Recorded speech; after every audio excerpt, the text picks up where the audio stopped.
Bismillahirrahmanirrahim. Assalamualaikum warahmatullahi wabarakatuh.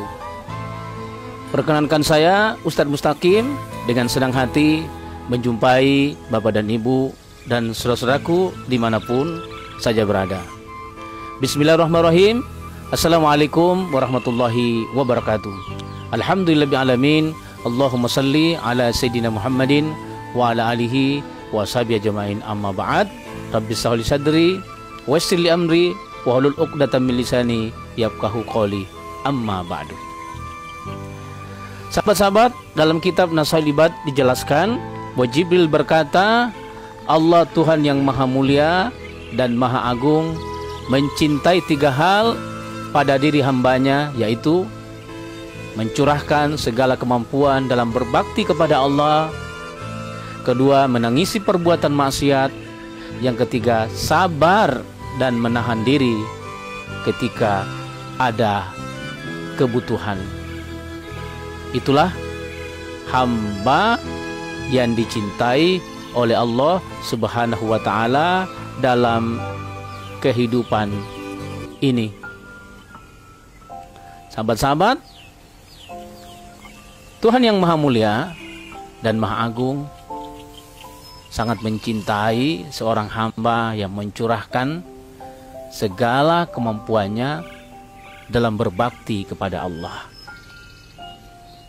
Kalau berbakti saja kepada kedua orang tua dengan segala kemampuan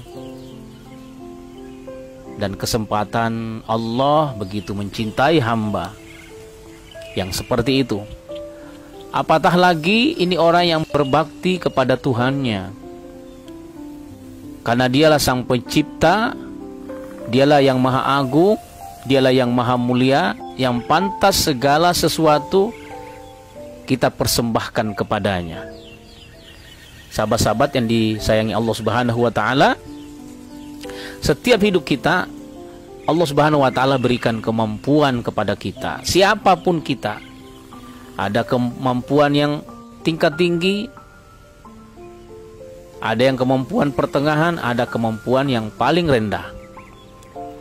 Setiap di antara kita Allah beri kemampuan, harta kepada kita, ada yang diberi ilmu, ada yang diberi waktu, ada yang diberi kesempatan, ada yang diberi tenaga.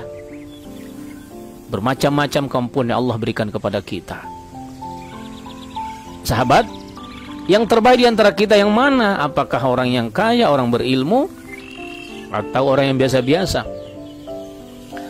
Ternyata sahabat-sahabatku, orang yang terbaik di sisi Allah Subhanahu wa ta'ala bukanlah orang-orang yang berilmu atau kaya raya, tapi orang yang terbaik di antara kita adalah orang yang paling manfaat bagi kehidupan di dunia ini. Khairukum anfa'uhum linnas. Yang terbaik di antara kalian adalah yang paling bermanfaat kepada seluruh umat manusia. Karena itu apapun kapasitas kita, kemampuan kita, kalau ada yang tinggi, ada yang rendah, ada yang sedang, bukan di sana persoalannya. Tapi yang jelas adalah sejauh mana apa yang kita punya itu manfaat kepada orang-orang yang ada di sekitar kita, manfaat untuk agama Allah Subhanahu wa ta'ala, dan manfaat untuk sosial kemasyarakatan. Sahabat yang dicintai oleh Allah Subhanahu wa ta'ala, betapa Allah mengukur hanya dari kemanfaatan. Ada satu yang terjadi dalam sejarah ketika Rasulullah SAW hidup bersama dengan para sahabat-sahabatnya. Ada seorang wanita tua yang selalu membersihkan masjid. Yang dibersihkan setiap hari adalah tempat wudhu, tempat buang air. Dan Rasulullah SAW sangat memperhatikan setiap hari wanita tua itu. Sampai satu ketika wanita tua itu sudah tidak ada lagi. Dan Rasulullah SAW bertanya, kemana wanita tua itu yang sering membersihkan tempat ini? Maka para sahabat menjelaskan, "Ya Rasulullah, wanita itu sudah meninggal beberapa hari yang lalu." Rasulullah begitu kaget dan dia bertanya, "Kenapa kalian tidak sampaikan kepada aku? Aku akan datang menyolatkannya, mendoakannya." Masya Allah, betapa Rasulullah SAW sangat senang melihat orang-orang yang hanya kemampuan tenaga saja, waktu saja diberikan untuk Allah dan Rasulnya. Inilah yang dinamakan, yakni hamba yang mencurahkan segala kemampuan dalam berbakti kepada Allah. Khairukum man ta'allama al-Qur'ana wa 'allamah. Yang terbaik di antara kalian adalah orang yang belajar ngaji dan mengajarkannya. Ini spesialis buat para guru-guru ngaji. Masya Allah, perjuangan guru-guru ngaji di musola, di yayasan, di gang-gang, di masjid-masjid, di sekolah-sekolah, di lembaga-lembaga pendidikan Al-Quran. Masya Allah, inilah makhluk yang paling dimuliakan di sisi Allah Subhanahu wa Ta'ala. Sehingga Rasulullah mengatakan yang paling terbaik di antara kalian adalah yang belajar Al-Quran dan mengajarkannya. Berarti santrinya masuk, gurunya masuk.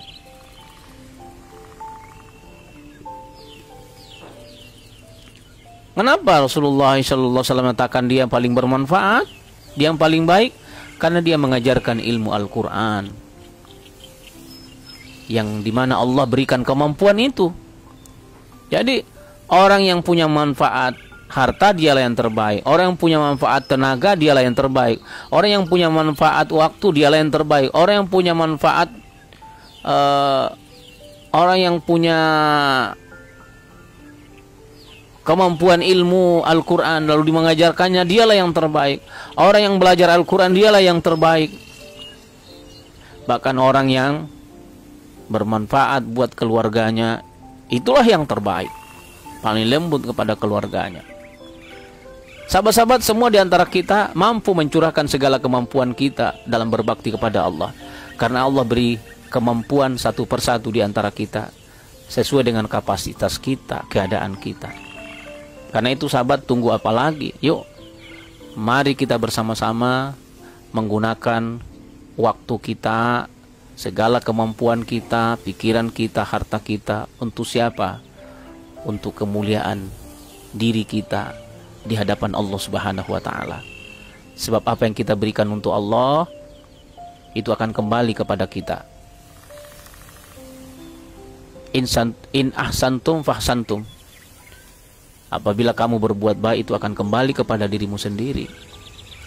Jadi kita menyembah ke Allah bukan kepentingannya Allah, tapi untuk diri kita, kembali pada diri kita sendiri.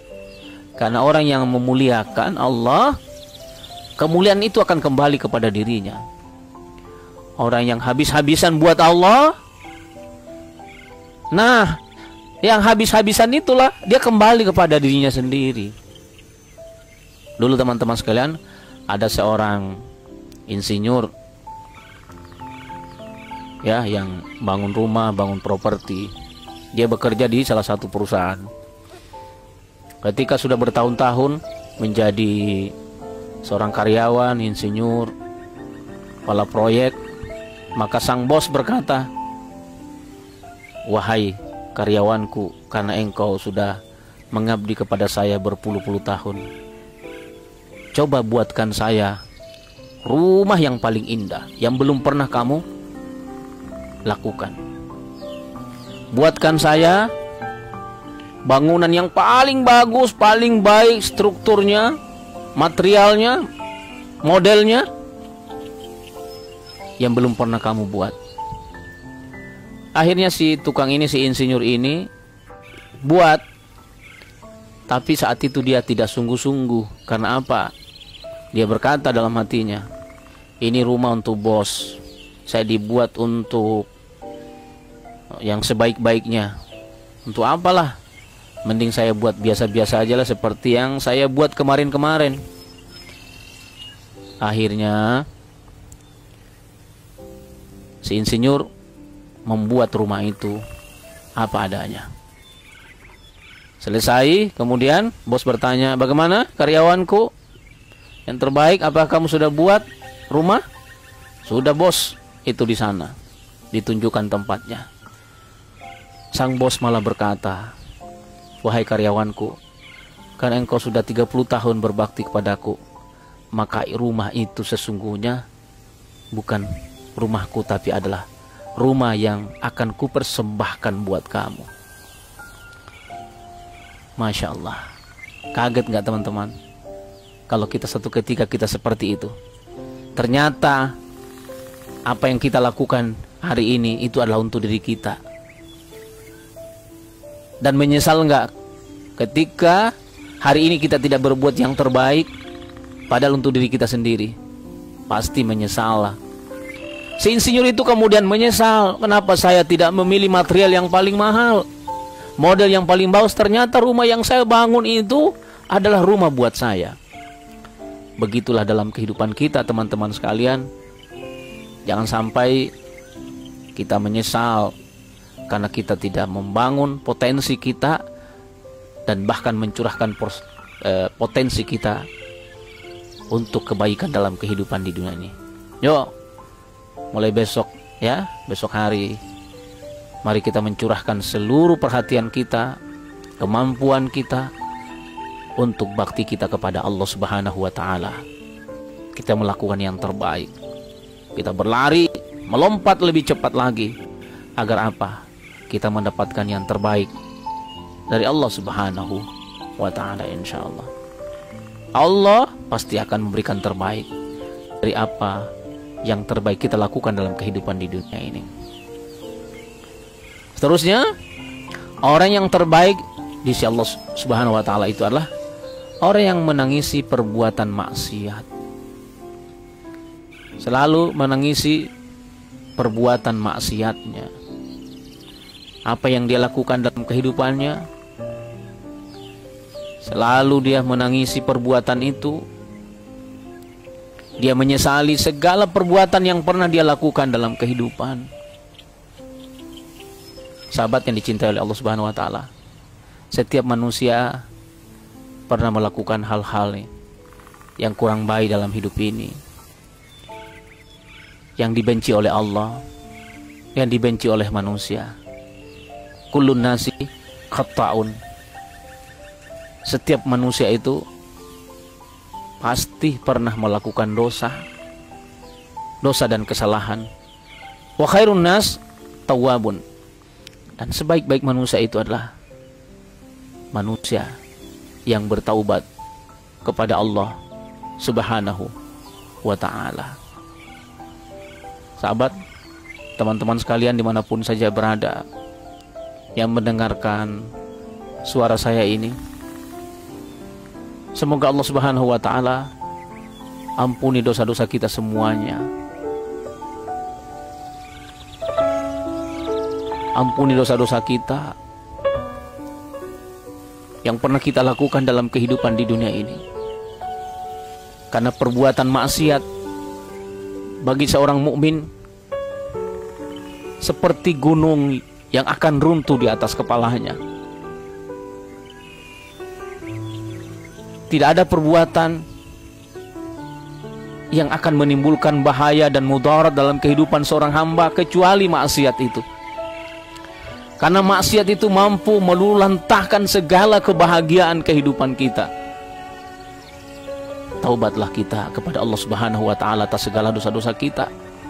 Karena tidak ada dosa yang tidak diperhitungkan oleh Allah Subhanahu wa Ta'ala. Tidak ada maksiat yang tidak dibalas oleh Allah Subhanahu wa Ta'ala.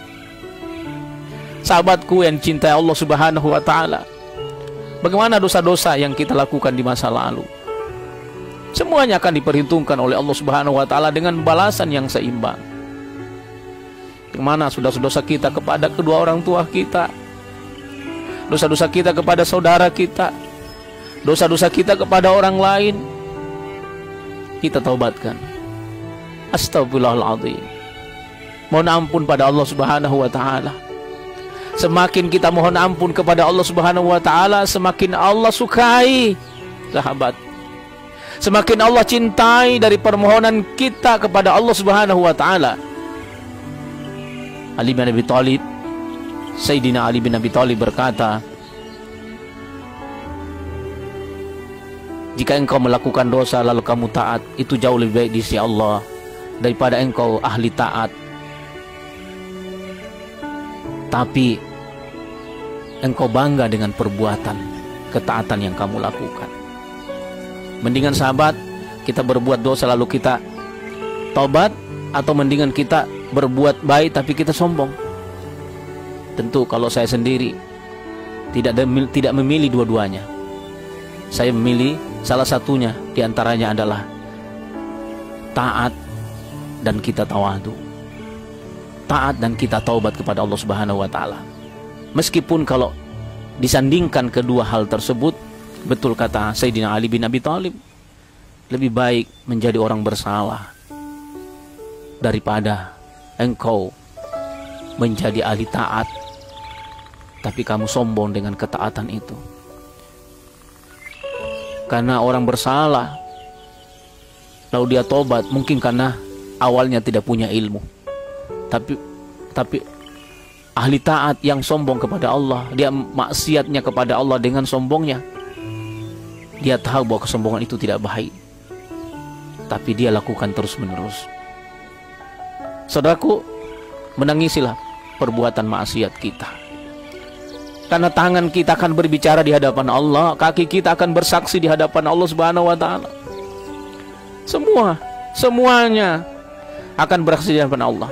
Bahkan ada orang-orang yang datang di hadapan Allah Subhanahu wa Ta'ala dalam keadaan bangkrut, pahalanya banyak, amalnya banyak, tapi habis semuanya. Karena apa?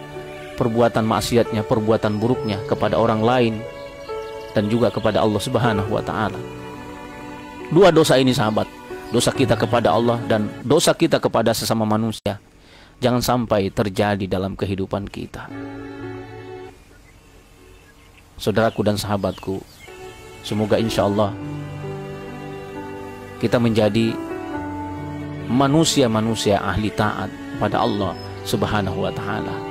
Dan yang ketiga, sahabat yang dicintai Allah Subhanahu wa Ta'ala, kita menjadi orang yang sabar dan menahan diri ketika ada kebutuhan. Sabar itu adalah sesuatu yang paling dicintai Allah Subhanahu wa Ta'ala. Sabarnya kita itu di sisi Allah Subhanahu wa Ta'ala adalah pahala yang paling besar, bahkan lebih besar daripada pahala salat kita. Salat punya waktu, haji punya waktu, tapi kesabaran tidak ada waktunya. Sejak kita lahir sampai kita wafat adalah bagian dari kesabaran kita. Karena itu berbanggalah saudaraku, kita menjadi orang-orang yang sabar dalam kehidupan di dunia ini. Semoga saudaraku, kita menjadi orang-orang ahli taat yang sabar, insya Allah.